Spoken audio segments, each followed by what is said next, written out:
إخوان والأخوات، السلام عليكم ورحمة الله تعالى وبركاته. وفين ما كندور والدين والإسلام والحديث ضعيف، وفين ما كندور كنلقى واحد المجموعة، واحد الشخص كيهضروا على الدين ما كاينش، الإسلام الحديث ضعيف، هادشي خرافات التراث.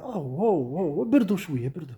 واش ما عندكم شي موضوع واحد آخر من غير الإسلام والحديث والطعن في الدين والاستهزاء بالأحاديث والاستهزاء بالصحابة؟ ما فهم واش ما عندكم شي موضوع واحد آخر مثلا اللي غادي نتوما تتلاهوا به واحد شويه؟ راه بزاف، وهاتي فين ما كندور وهاتي كاع حقد وغل وهاتي كاع حنق هازين في قلوبكم. لا حول ولا قوة إلا بالله العلي العظيم. مالكم ياك نتوما مثقفين وعندكم علوم ومفكرين وهضروا في المواضيع ديالكم، دووا في التخصص ديالكم، نسمعوا ونستافدوا منكم. ما عندكمش والو، وكدوروا الحديث دابا هادشي خرافات. مالكم اصاحبي هادشي كله؟ شوف، حيت باش تفهموا واحد شويه، راه كاين فرق بين اللي كيقول قال رسول الله صلى الله عليه وسلم: المسلمون من سلم المسلمون من لسانه ويده. قال تعالى: يا ايها الذين امنوا اتقوا الله حق تقاته. وكاين فرق، هذا كيف يذكرك يوعظك، وكاين فرق بين اللي كيبدا يأصل ويفصل. راه هذا هو المشكل. هذاك الشيء راه عنده مالي، عنده اهل الاختصاص، العلماء الكبار المتخصصين في هذا العلم هذا، ماشي ديالك انت. لان لو كنت عالم ومتخصص مرحبا، خاصك تجيب الاجازات ديالك والشواهد ديالك، وان العلماء شهدوا لك بالعلم واجازوك انك تعطي الفتوى. وتا عالم ما اجازك، ما واقيلا كاع ما شافوك، كاع ما كيعرفوكش كاع، وكتبدا تاصل وتفصل، وهذا حديث ضعيف وهذا ما كاينش، وهذه الايه لا راه التفسير ديالها ماشي هو هذا، وباش عرفنا التفسير ديالك انت هو اللي بصح. يلاه انت كذبتي تفاسير كاع ديال الفطاحله واساطين ديال العلم، وغنتبعوا حنا التفسير ديالك انت؟ بشويه عليكم، ما تلاهوا شويه بشي حاجه اخرى، ولا سيروا قراو مزيان، تشبعوا بالعلم، عاد جيو ديك الساعه بداو تهضروا بزاف.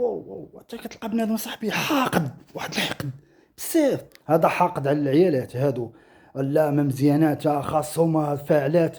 وانت مالك اصاحبي؟ هما تاني واحد الطائفه حاقدين على الرجال. لكم من هاد الاحقاد هادو، وهاد الغل وهاد البغض وهاد الكره. زعما راه حنا مسلمين، زعما راه كاملين مسلمين، والمسلم اخو المسلم. فين هي الاخلاق والاداب ديال الاسلام؟ وانك الكلمه في الكلمه الطيبه في وجه اخيك صدقه. فين هادشي؟ فين؟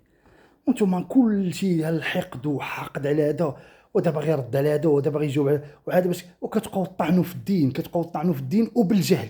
شتي يكون غير منين تقول هذا الحديث ضعيف وجيب شي تاصيل علمي ضعفتيه بناء على اش. هاد الايه التفسير ديالها ماشي هو هذا التفسير ديالك انت، بنيتيه على اش؟ غا هضره في الهواء. ما كاينش واحد التاصيل علمي. راه اي حاجه عندها علم ديالها وعندها ناس ديالها وعندها تخصصات ديالها، راه ماشي اللي جاي يبقى يهضر. دابا انا غنبقى نقول لك مثلا قال رسول الله، انا نقدر نشرح الحديث؟ ما نقدرش نشرحه، لان ماشي تخصص ديالي. واش انا غنبدا نهضر في واحد الحاجه اللي ماشي ديالي؟ انا عطيتك غير مثال. واش غنقول لك واحد الايه ونقول لك وقلت؟ شكون انا باش نقول؟ من انا؟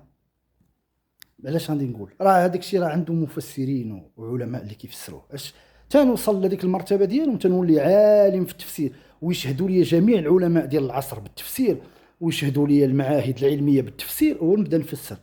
ولكن فاش نبدا نفسر وانا ما عنديش علم، راه طامه كبرى، راه مصيبه، هذه راه مصيبه. الله يهديكم. بردوا شويه.